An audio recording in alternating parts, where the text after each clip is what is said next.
बच्चों, कैसे हैं आप सब? मुझे आशा है आप सभी अच्छे और प्रसन्न होंगे। चलिए आज हम पढ़ते हैं पाठ 2, मेरी माँ। संस्मरण।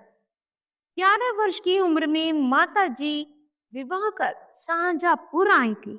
उस समय आप नितांत अशिक्षित एक ग्रामीण कन्या के सदृश्य थे, अर्थात ग्रामीण कन्या के जैसी थी।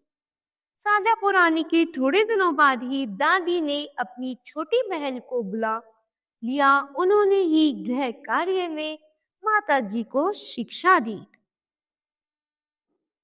थोड़े ही दिनों में माता जी ने सभी गृह कार्यों को समझ लिया और भोजनादि का ठीक ठीक प्रबंध करने लगे। मेरे जन्म के 5 या 7 वर्ष बाद उन्होंने हिंदी पढ़नी आरंभ किया। पढ़ने का चाव उन्हें स्वयं ही पैदा हुआ था।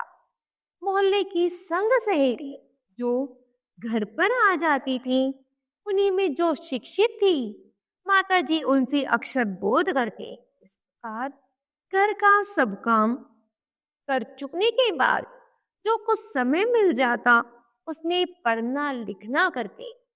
परिश्रम के फल से थोड़े ही दिनों में वे हिंदी की पुस्तकों का अवलोकन करने लगे, अर्थात हिंदी की पुस्तक पढ़ने लगे। मेरी बहनों को छोटी आयु में माता जी ही शिक्षा दिया करती थी। जब से मैंने आर्य समाज में प्रवेश किया, तब से माता जी से खूब बातचीत होती थी। यदि मुझे ऐसी माता ना मिलती तो मैं अति साधारण मनुष्य की भांति संसार में फंसकर जीवन निर्वाह करता। एक शादी के अतिरिक्त क्रांतिकारी जीवन में भी उन्होंने मेरी सहायता की है, किंतु उनका सबसे बड़ा आदेश मेरे लिए यही था कि किसी की प्राण हानि ना हो। उनका कहना था कि अपने शत्रु को भी कभी प्राण दंड न दे। जन्मदात्री जननी, इस जीवन में तो ऋण चुकाने को प्रयत्न करने का अवसर भी न मिला। इस जन्म में तो क्या, यदि अनेक जन्मों में भी सारे जीवन प्रयत्न करूं तो भी आपसे वो ऋण नहीं हो सकता। जिस प्रेम तथा दृढ़ता के साथ आपने इस तुच्छ जीवन का सुधार किया है, वह अवर्णनीय है। आपकी प्रेरणा से ही मैं देश सेवा में संलग्न हो सका। धार्मिक जीवन में भी आपके ही प्रोत्साहन ने सहायता की। जो कुछ शिक्षा मैंने ग्रहण की, उसका भी श्रेय आपको ही है। जिस मनोहर रूप से आप मुझे उपदेश देती थी, उसका स्मरण कर मस्तक स्वतः नत हो जाता है। आज जब मुझे याद आती है तो मेरा सिर अपने आप ही झुक जाता है। आपको यदि मुझे ताड़ना भी देनी हुई तो आपने प्रेम भरे शब्दों में यही कहा कि तुम्हें जो अच्छा लगे वह करो, किंतु ऐसा करना ठीक नहीं। जीवनदात्री, आप ही सदैव मेरी सहायक रही। जन्म जन्मांतर का परमात्मा ऐसी ही माता दे, यही इच्छा है। बड़े से बड़े संकट में भी आपने मुझे अधीर न होने दिया। सदैव अपनी प्रेम भरी वाणी को सुनाते हुए मुझे सांत्वना देती रहे।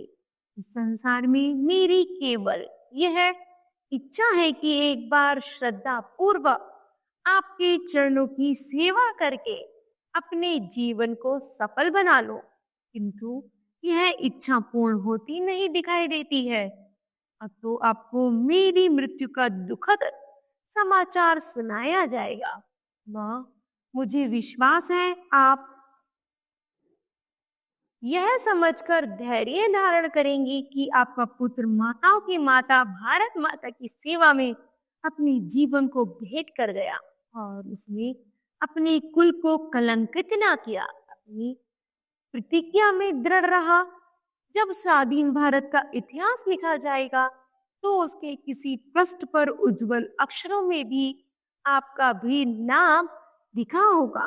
जन्मदात्री, वर दे कि अंतिम समय में भी मेरा हृदय किसी प्रकार विचलित न हो और आपके चरण कमलों को प्रणाम कर मैं परमात्मा का स्मरण करता हुआ शरीर का त्याग कर सको। तो बताओ बच्चों, आप में इस पाठ से क्या शिक्षा मिलती है? तो हमें शिक्षा मिलती है कि हम अपने देश के लिए हमेशा लगे रहना चाहिए और अपने अगर जरूरत पड़े तो अपने आप को भी न्योछावर कर देना चाहिए। ठीक है, तो मुझे आशा है बच्चों यह पाठ आपको भली भांति समझ आया होगा। धन्यवाद।